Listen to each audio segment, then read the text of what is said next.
All right. Good evening, everyone. I'm sure like you're all tired and just want to go home. So I will try to be quick. I'm sure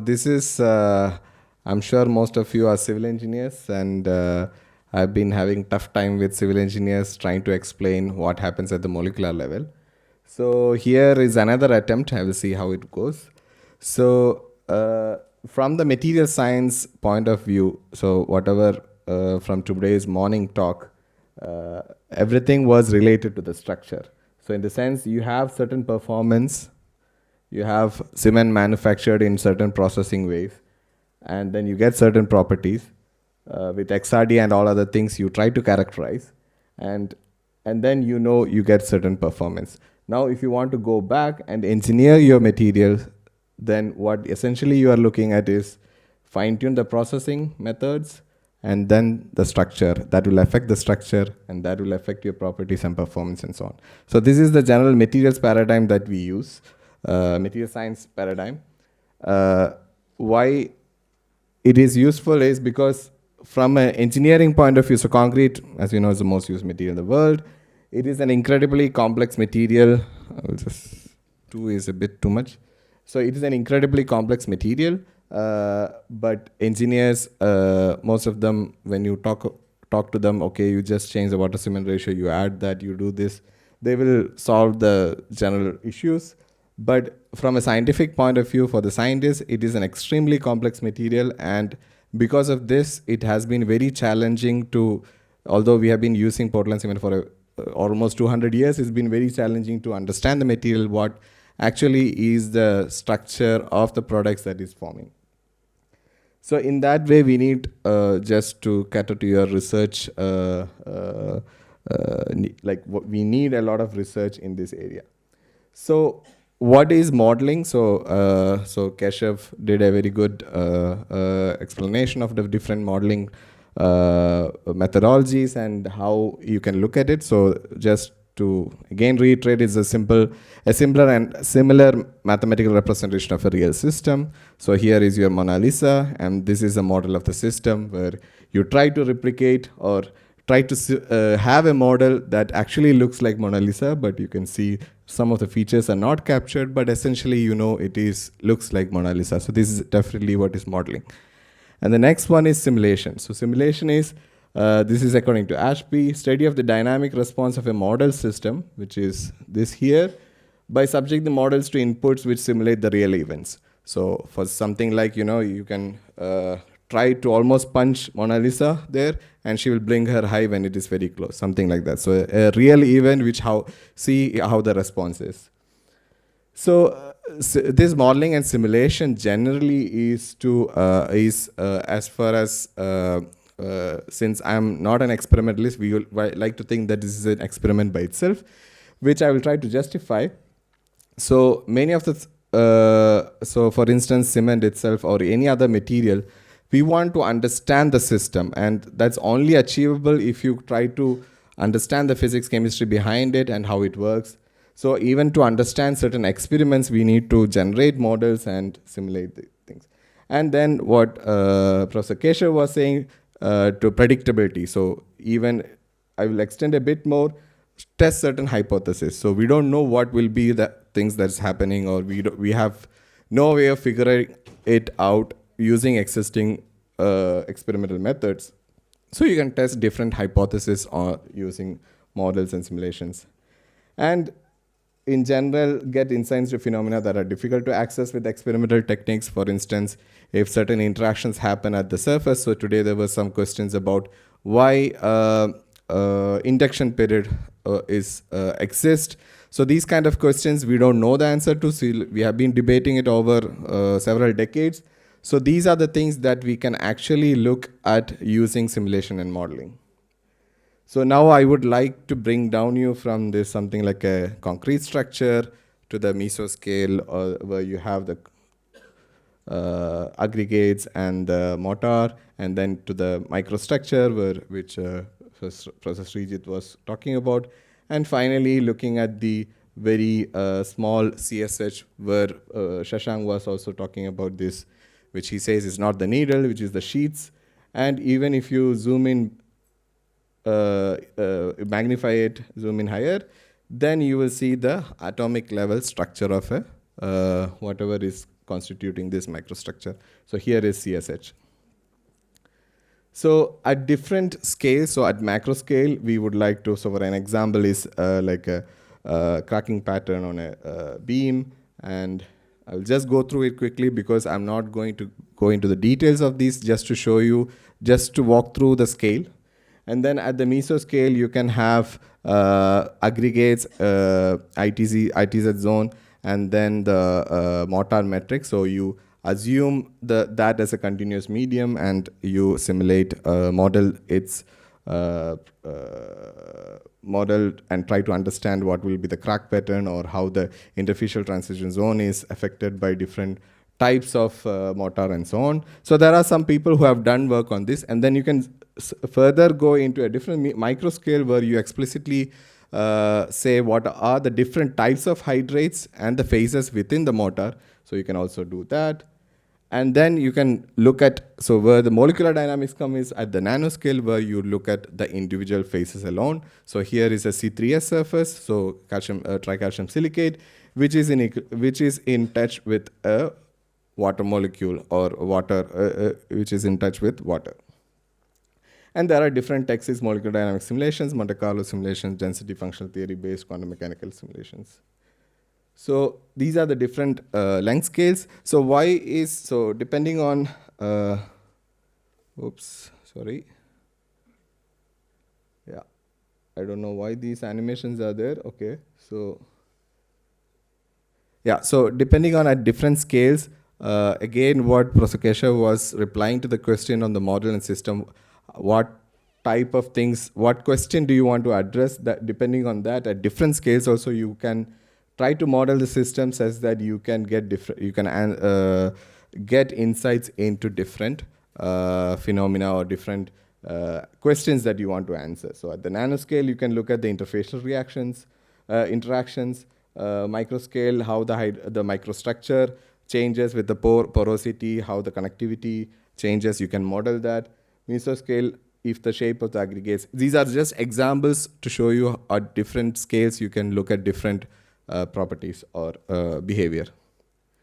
And now when we come to the molecular modeling, so why we do this? So for any material, so here we are looking at cement, but if you look at any material, for instance, in semiconductor industries or anything, first we want to understand the material at the atomic level and what are the phenomena that might be happening, the defects and so on. And then they engineer and improve the material. You have heard about this 3 nanometer chip and all those things. So this is at the material front, they try to research and then get more understanding of the materials to improve its properties. So in cement also this has been the case. And for instance, CSH has been a matter of study for I think almost from the 50s. So it has been studied for over 70 years. Still a lot of, like what Shashank was saying, there's still not much agreement on what would be its structure, what are the different models it can apply and so on. And we have, for instance, if you use blended cements, you have the aluminum being incorporated into CSH. And then the problem is everyone, as Shashank was saying, people will propose new models. But how do you know that these models are correct? In general, it might work, but there are, he showed Feldman-Serrada model, but there are other models which were wrong, so which we think is wrong. So in a way, we have to understand at the fundamental level what would be the correct model to follow and so on. So for that, you need a mix of experiment as well as simulation. So here, this is an example or a question which I will try to address at the at the end. So we know that aluminum gets incorporated in CSH, but we don't know exact location, how it gets incorporated and so on. So I will just go through the, so now, as I said earlier, it's incredibly complicated because you have all these different phases, and that too, it also has a lot of impurities. So also the cement that is manufactured by the same plant at having in one batch will be different from the properties that you get from the next batch. So this has a lot of implications, but as a simulation person, I will forget about all those things. For me, C3S means this nice crystalline phase, which is C3S here. And then you have the Portlandite. So for me, this reacts with water to form this microstructure or this type of CSH forming on top of it. And then this is a representative unit of a CSH and so on. So C3S reacts to form these two phases. But it's more complex than that. So you can also, from the modeling perspective, you can also look at it at different level. So you have the different cement phases, C3S, C2S, and so on, C3A as well as, and is all in, when it is in touch with water, it dissolves. When it dissolves, it has solution and the interface. So the interface can be modeled in such a way where you have the C3S surface and water molecules above it. And then it starts to precipitate the hydrates, finally forming the microstructure. So here you have the cement phase, which is the unhydrated one. Once it's in contact with the water, there is an interface which is forming with all these ions in the solution. And then you have the final hydrates which is forming. So these are different systems as such you can work on. And all the hydration which today in the morning talk that we talked about, all these are interrelated, and somehow controlling or understanding the different phases and how it behaves and finally getting to the microstructure is what would lead us to design better cements and so on. So just looking at the CSH itself, so CSH gel, so if you look at the microstructure level, there is this, generally we say there is inner CSH, so which is what was talked about also in the morning talk. So inner CSH, and then you have this needle-like structures of outer CSH. So the inner CSH has generally the space between these sheets of CSH will be where you have the capillary pore at the microstructure level. And then if you zoom in higher, so you have the CSH at the gel structure, which will have what is the Feldman-Serrada model-like structures, where you have the calcium silicate sheets, which are taubomerite sheets they call. And you have water in the interlayer, you have water in the gel space, and depending on that, you have different types of porosity that is developed. And then if you look at this space even closer, it will have certain structure of calcium silicate and water and so on. So just the earlier reaction led into such complicated microstructure with just one phase itself. So, and this cannot be modeled with one technique. So the molecular dynamics actually works at this scale where you have the atomic structures. So now I will just briefly introduce to you what molecular dynamics or molecular simulations do. So essentially what we are trying to do is to model the behavior of atoms in a system. So all the atoms are explicitly treated, but not in classical molecular modeling, we don't treat so atoms are made up of what?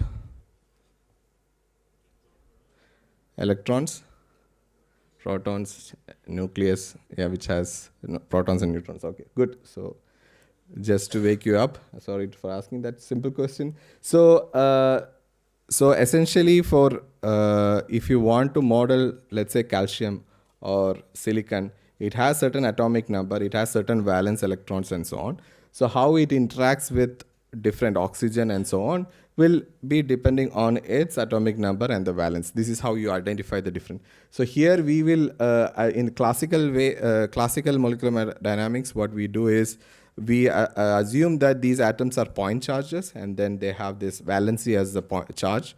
And then we have certain equations where we'll try to fit their interactions. So, and then we have a box. We try to simulate.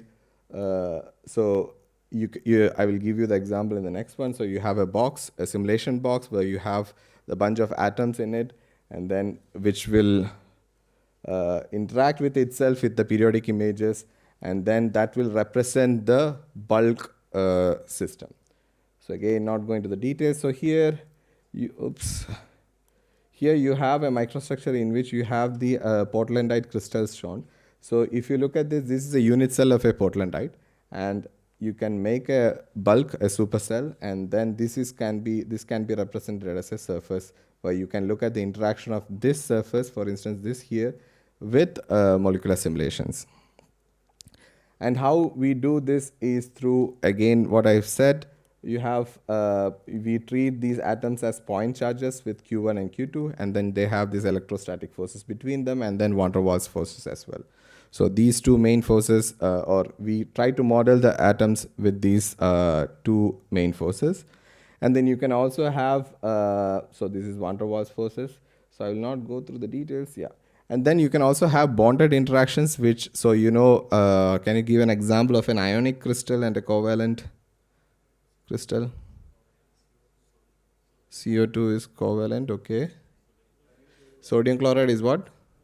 Ionic. Then a crystal which is covalent. Shashank is already sleeping. Yeah. Diamond. Yeah, okay.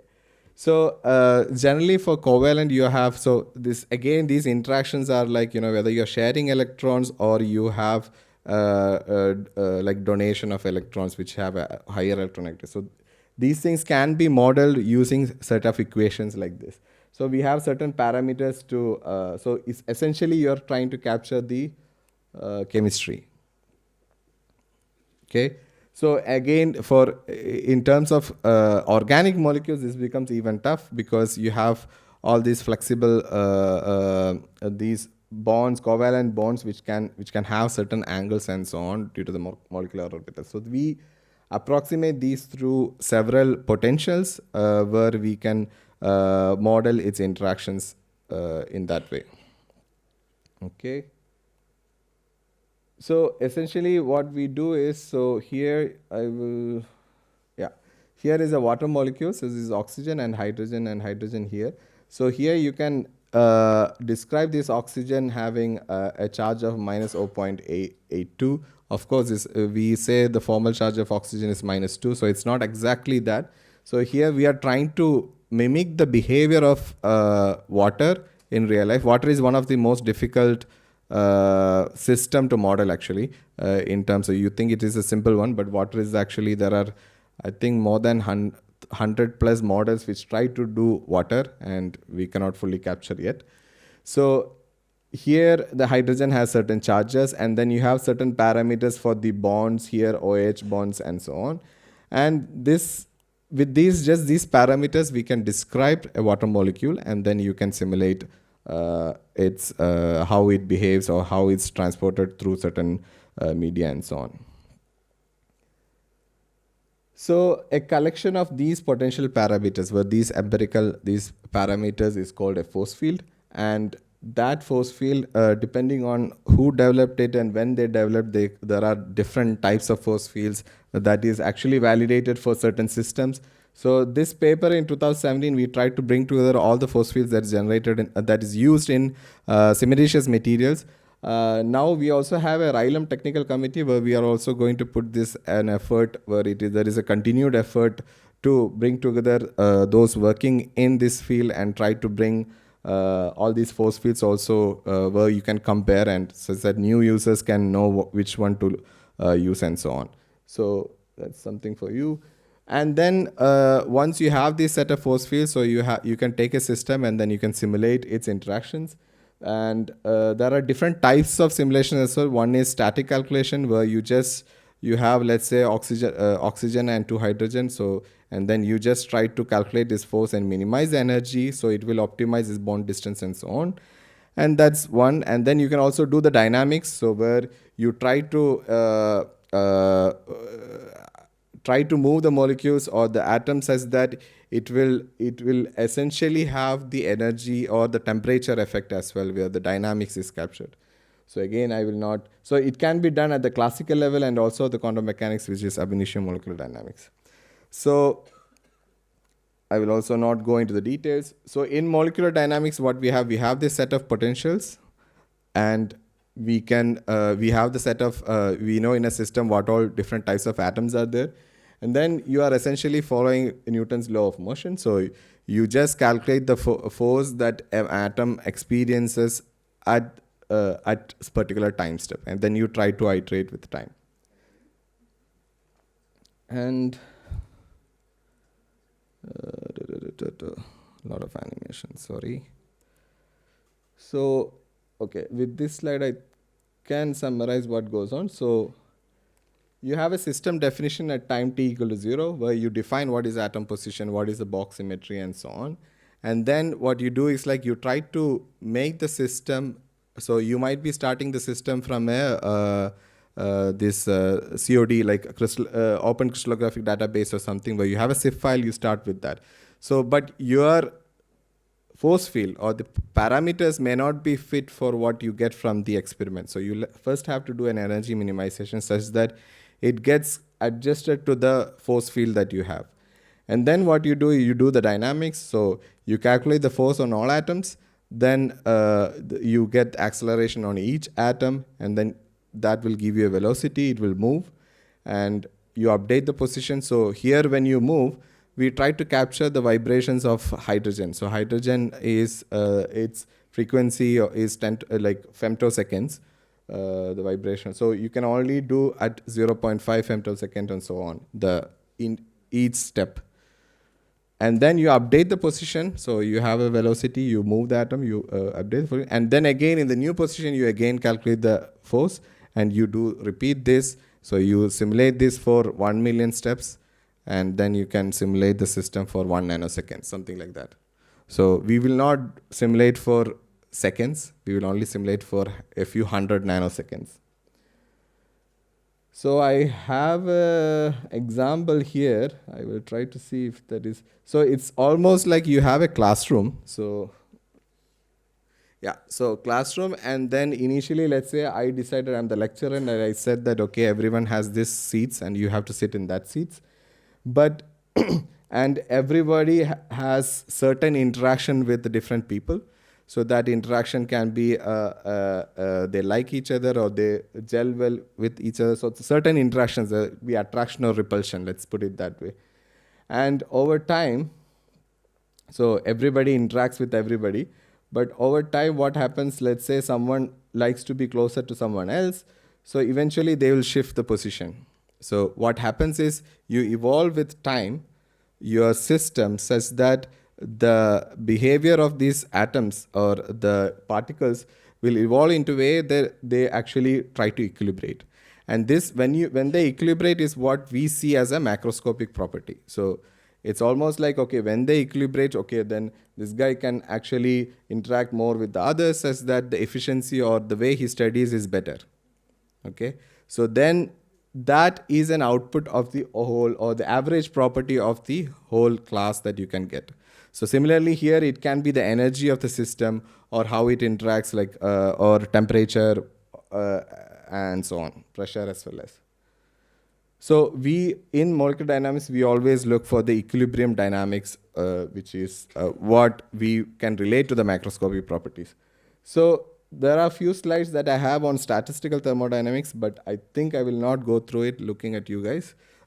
So I will skip these 3 slides. So essentially there are certain, so how you go from the atomic vibrations and how they behave to a macroscopic property like what we observe. There are certain statistical ensembles and so on.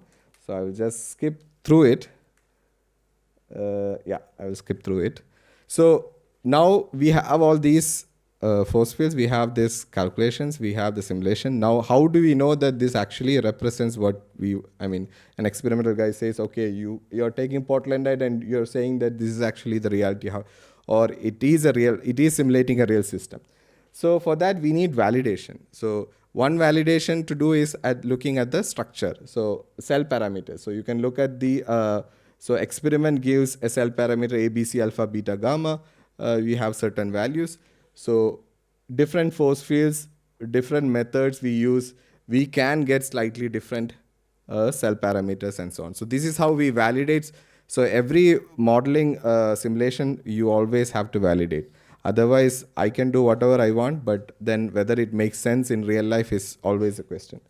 So again, then you can also calculate mechanical properties, which is more related to civil engineers. They are happy when we can get bulk modulus and so on. So this can also be done.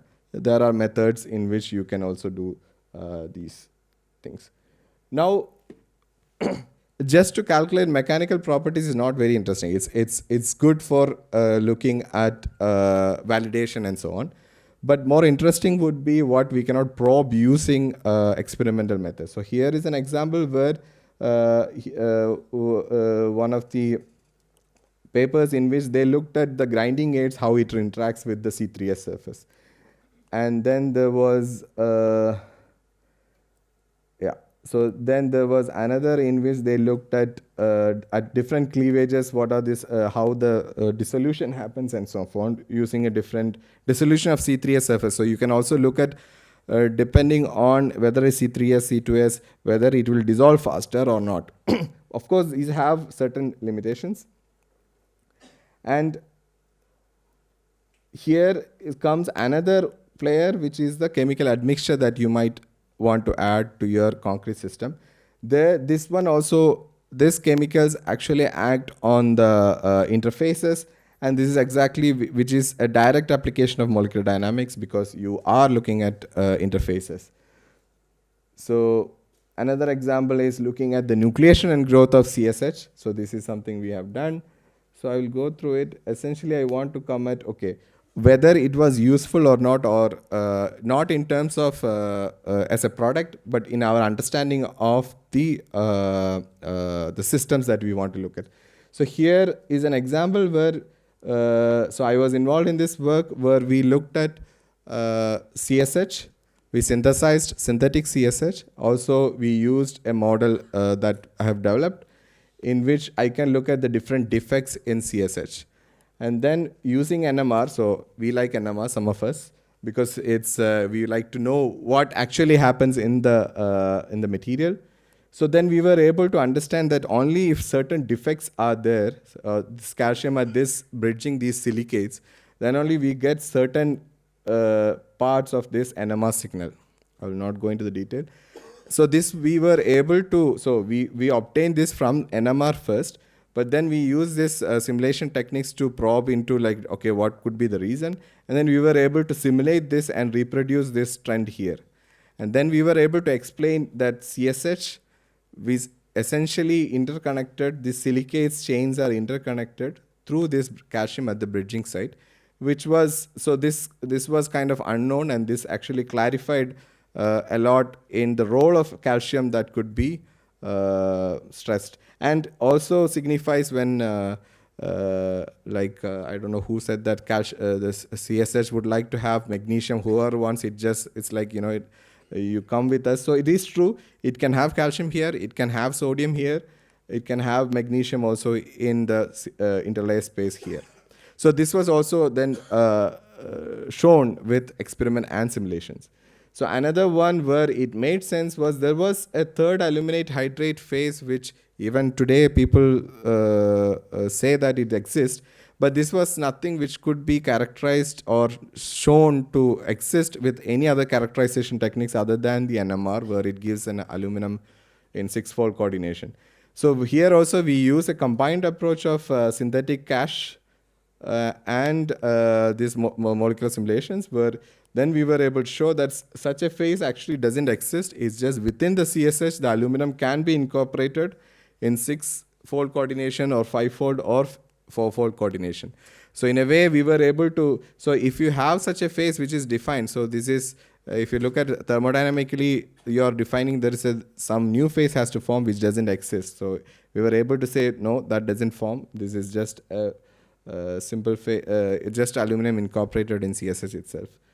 Okay, so we have, so I just added this slide just to say that CSH is very complicated. It's not a crystalline structure. What Srijit was saying, like you always don't have signals, or there's a broad hump that you get from XRD. So how do we capture this, or how do we model this? How do you get a structure out of this? This is something we have made using simulations. We can actually capture the structural features of this CSH, and this is all can be obtained using modeling. But of course, there are a lot of limitations because we are looking at a limited number of or finite box size. We cannot do a big simulations, and all of these simulations are done in high performance computing environment, because these are very expensive calculations, and you cannot go like your time step is also kind of limited with respect to capturing the smallest atom, or the low mass atom of hydrogen and so on.